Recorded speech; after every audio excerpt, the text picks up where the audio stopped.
एक आदमी बकरी लेके बाजार गया, खरीदार आया, बोला बेचेंगे, बोला बेचने के लिए आया, बोला कीमत, बोला बहुत सस्ती बकरी है, सस्ते में बेच देंगे 500 टका।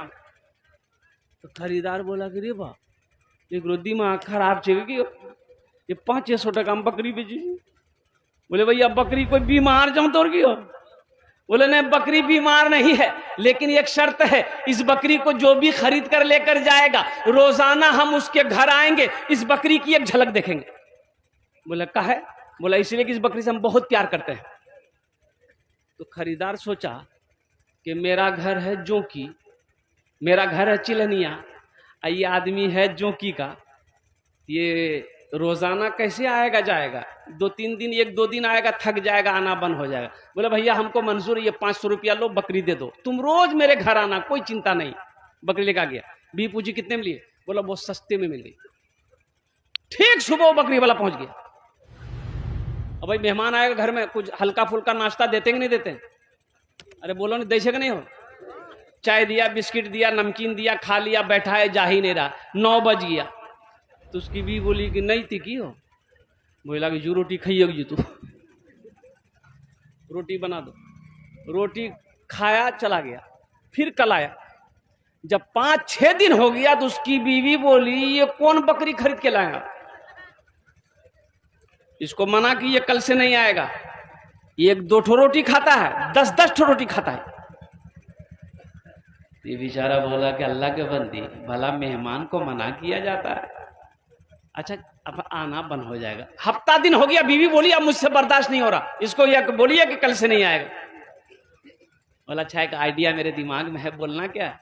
ये आइडिया ऐसा आइडिया है, अगर हम लोग इस्तेमाल कर लेंगे तो उसका आना ही बंद हो जाएगा, खुद ब खुद आना बंद हो जाएगा। बोला क्या आइडिया? बोला आइडिया यही है कि ये बकरी ले जाकर कल पड़ोसी के यहाँ बांध देंगे, हम दोनों बैठकर रोएंगे, वो आने वाला पूछेगा काहे रो रहे हैं, क्या हुआ? हम लोग बोलेंगे भैया किस्मत खराब थी, वो बकरी मर गई।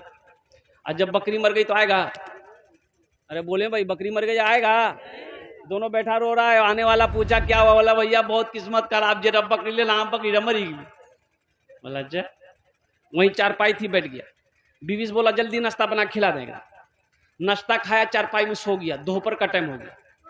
उसकी भी बोली कि पहले नाश्ता खा के चला जाता था, अब जब से बकरी मरने के नाम सुना है लगता है दोपहर का खाना खा के जाएगा। उसका शौहर बोला इसको बहुत बड़ा शॉट लगा है, खाना खिला दो, खाना खा के चला जाएगा। खाना खाया, फिर चारपाई पकड़ लिया, रात हो गई। तो उसकी बीवी बोली पहले एक टाइम खिलाना पड़ता था, अब 3 टाइम खाना खिलाना पड़ रहा, इसको बोलिए घर जाएगा कि नहीं जाएगा? बोले कैसे? बोले मेहमान ना है, सुबह चला जाएगा। सुबह नाश्ता खाया, फिर चारपाई पकड़ लिया, तो बेचारे मजबूर होकर करीब गए। बोले भैया एक बात बोलो। बोला घर ने जो होगी। तो बकरी वाला बोला कि अल्लाह का बंदा, हम तो आपको पहले ही बोले थे इस बकरी से हम बहुत प्यार करते हैं, बहुत मोहब्बत करते हैं, लेकिन जब से आप बोले हैं को बकरी मर गई है तब हम सोचे कि चलिस्मा करके ही यहां जाएंगे। बोले भैया बकरी नहीं मर, बकरी जिंदा है। बेकार जिंदगी को तू अपनी सवार ले, बेकार जिंदगी को तू अपनी सवार ले, तौबा का दर खुला है खुदा को पुकार ले, तौबा का दर खुला है खुदा को पुकार ले, खुदा को पुकार ले।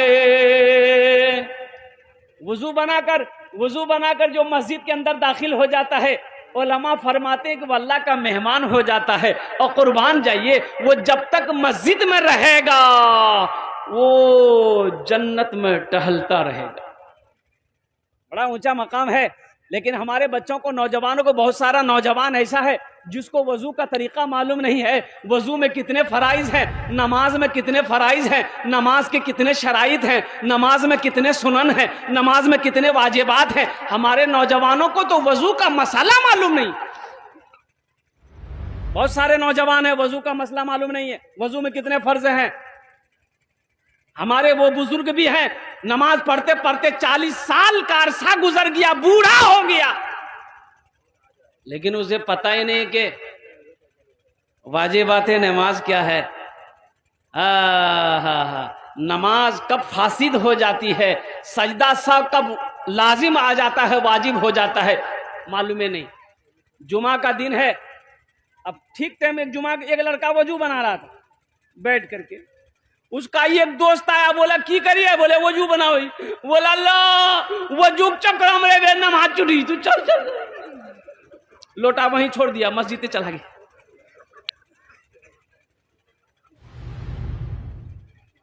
भाई अब वो नमाज पढ़ेगा, नमाज होगी?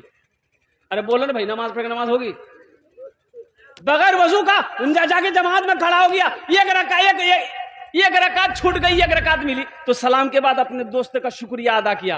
ए भैया ठीक है बोल रहा थे, या अल्लाह कर मुझे वजू भले नहीं बने ना, अब वजू बने लान तो ये को रकात नमाज नहीं मिल रहा था बड़ा। नमाज हुई? अरे बोलो भाई नमाज हुई? इंशाल्लाह वादा करो कि हम लोग सही तरीके से वजू बनाएंगे, इंशाल्लाह बनाएंगे। वजू में 4 फर्ज हैं। कितने फर्ज हैं बोलो? पहला फर्ज चेहरा धोना, पहला फर्ज। दूसरा फर्ज हाथ धोना। कहां तक हाथ धोओगे? यहां तक। हाथ में अगर कड़ा पहने हो, कंगन पहने हो, अरे कंगन तो औरतें पहनती है, ये कितना लड़का चैन पहनता है, ये जायज नहीं है। चैन पहनते हो जायज नहीं है। और कुर्बान जाओ, ये दूसरा फर्ज है हाथ धोना। और सुनो, नबी पाक ने इरशाद फरमाया कि हशर के मैदान में एक आदमी का हो चेहरा चमकता हुआ नजर आएगा।